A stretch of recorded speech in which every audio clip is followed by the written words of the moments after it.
Space. Os enigmas do universo com a Agência Espacial Europeia.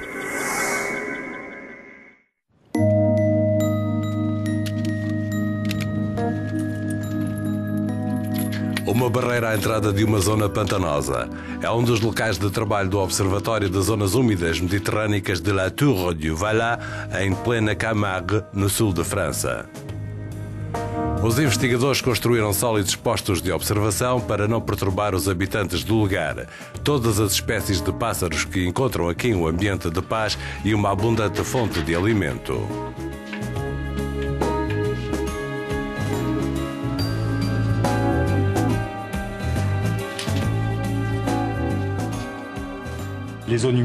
As zonas úmidas são também muito importantes para o seu papel na recarga das coberturas freáticas, para a proteção da erosão das margens dos rios ou das margens marinhas, para o fornecimento de água potável ou de água utilizada pelos animais.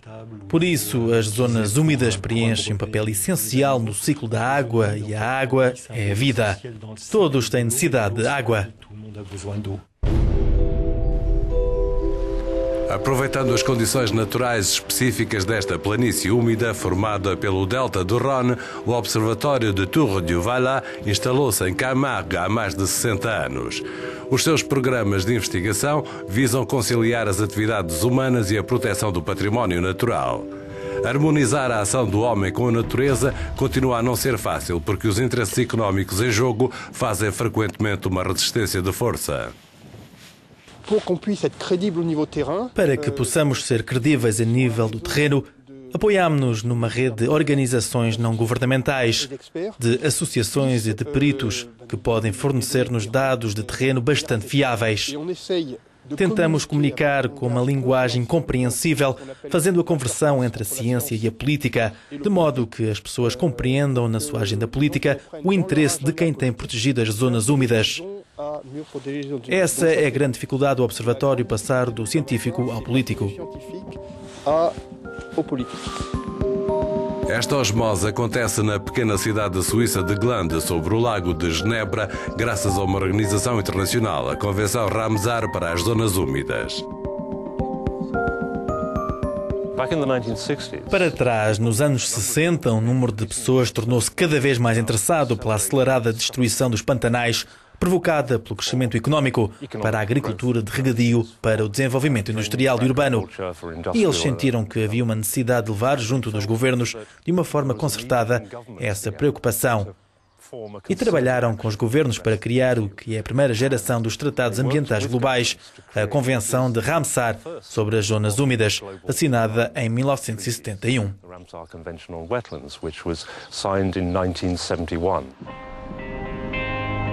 A Convenção de Ramsar, que adotou o nome da cidade iraniana onde foi assinada, agrupa hoje 160 países signatários. O seu papel é centralizar as informações científicas disponíveis, redistribuí-las e estabelecer uma relação de partilha entre todos os Estados-membros.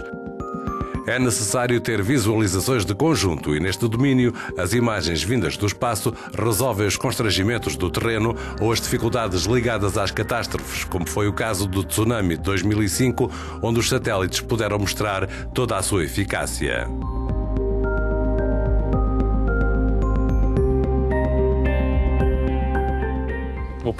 Bom, para as pessoas que são responsáveis pelo controle das zonas úmidas e pela monitorização que está a acontecer, é muito duro encontrar lugares de difícil acesso ou para quem começa a trabalhar no interior. Aqui a imagem de cima, por exemplo, completamente processada pelo satélite para o Globe Wetland Project, tornar-se-á incrivelmente útil e importante para eles. Graças ao satélite Envisat e à sua experiência em cartografia em momentos de acontecimentos extremos, a Agência Espacial Europeia concebeu o projeto Globe Wetland para fornecer ao Ramsar e, em simultâneo, ao utilizador no terreno o máximo de informações o mais regularmente possível.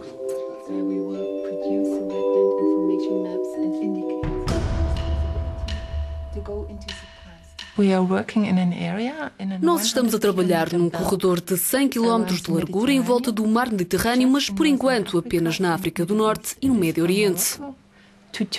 Vai de Marrocos à Turquia. Os pontos azuis são os locais de teste ou os pantanais que vamos cartografar.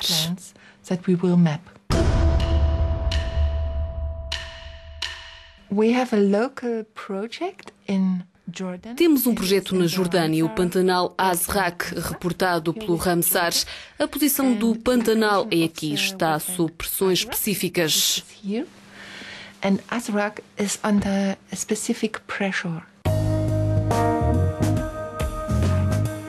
Os instrumentos dos satélites, quer sejam ópticos ou radares, permitem múltiplas análises. Juntando todos os dados, chega-se a cartas detalhadas sobre o ambiente natural e as modificações introduzidas pelo homem.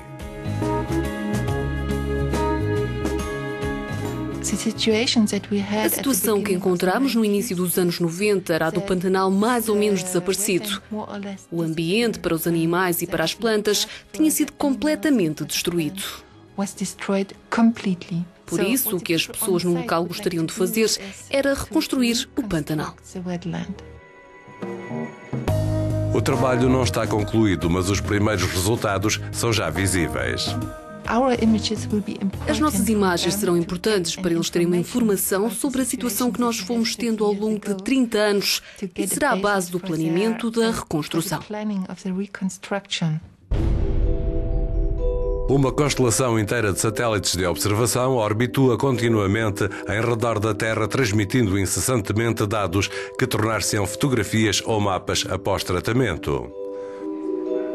O ESRIM, Instituto Europeu de Investigação Espacial de Frascati, no sul de Roma, é a placa giratória das operações de recepção para os seus satélites e para os de outras nações ou agências espaciais que têm acordos de cooperação com a ESA. É importante ter uma imagem do passado. Nós somos afortunados porque temos imagens de satélite desde 1972 até agora. É importante para as pessoas terem essa informação histórica.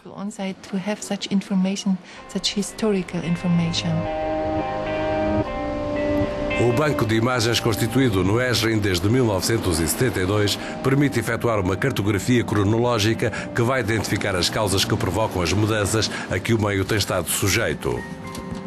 Estes mapas são um dos vetores essenciais que compõem o projeto Globo Etlenda. É um trabalho pesado e meticuloso, mas indispensável. E brevemente novos instrumentos estarão disponíveis.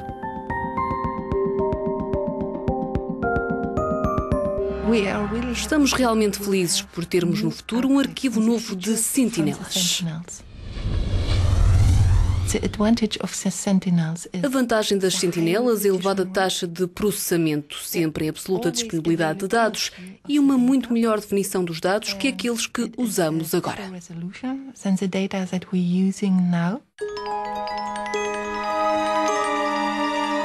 Fruto de um acordo entre a ESA e a União Europeia com o propósito de substituir progressivamente o Envisat, o maior satélite de observação atualmente em órbita, a família dos Sentinelas começará a ficar operacional em finais de 2011. Estes satélites de última geração vão operar em radar de elevada resolução e em sistema óptico com recurso a infravermelhos. Mas então, o que traz ao trabalho das equipas no terreno? Está simplesmente a validar com a observação espacial? Não sei se é nesse sentido que é necessário usá-lo ou então se é no inverso. Isto quer dizer que são as observações de satélite que nos trazem qualquer coisa. Por exemplo, para saber qual é a extensão destes meios que permanecem no mar Mediterrâneo. Porque com a pressão que existe sobre a água na região, as zonas úmidas desapareceram a grande velocidade. E para o quantificar, é aí que as imagens de satélite intervêm.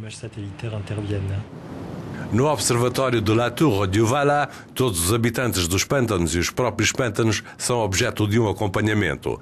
Estuda-se o seu tipo de alimentação e de reprodução e o seu impacto sobre o ambiente. Nenhuma espécie é esquecida.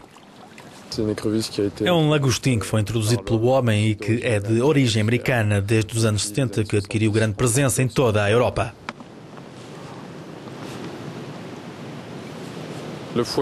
O local de invasão com efeito começou na Espanha. E em Espanha e Portugal há enormes populações muito densas que causam muitos problemas.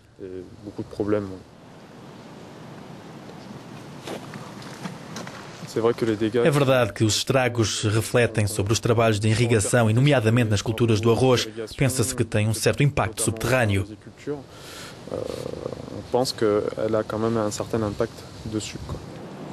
O estudo do lagostim da América, ou do arroz, como é conhecido em Portugal, vai produzir informações que virão completar a cartografia de satélite. Por exemplo, poderá compreender-se o desmoronamento das margens em certas regiões, caracterizá-lo e assim determinar as zonas de habitat deste pequeno crustáceo prejudicial. As investigações que se efetuam aqui são úteis não só para a Camargue, mas também para toda a bacia mediterrânica. Recebem-se regularmente investigadores ou engenheiros que vêm de todas as zonas úmidas do Magrebe e do Médio Oriente e que vêm confrontar-se com as nossas maneiras de estudar. Por isso, sim, todas as investigações que se fazem aqui, com efeito, são aproveitadas pelos colegas dos outros 27 países. 27 países estão atualmente integrados no projeto piloto Globo Wetland II, que está, por enquanto, limitado ao perímetro da bacia mediterrânica. No futuro, a Agência Espacial Europeia tem a intenção de alargá-lo a outras regiões do globo, porque à medida que o mundo se desenvolve, o desafio torna-se cada vez mais global.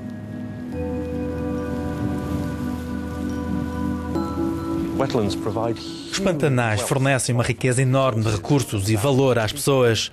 Muitos milhares de milhões de dólares por ano.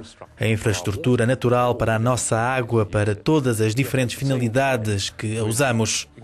Contudo, ao mesmo tempo, com outras prerrogativas para o crescimento económico e o desenvolvimento industrial e uma população humana crescente no mundo e uma maior procura alimentar, as pressões nas zonas úmidas continuam.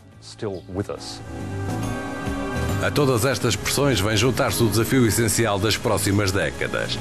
O do aquecimento global, que vai sujeitar a dura prova as capacidades de adaptação de todas as espécies que povoam a Terra.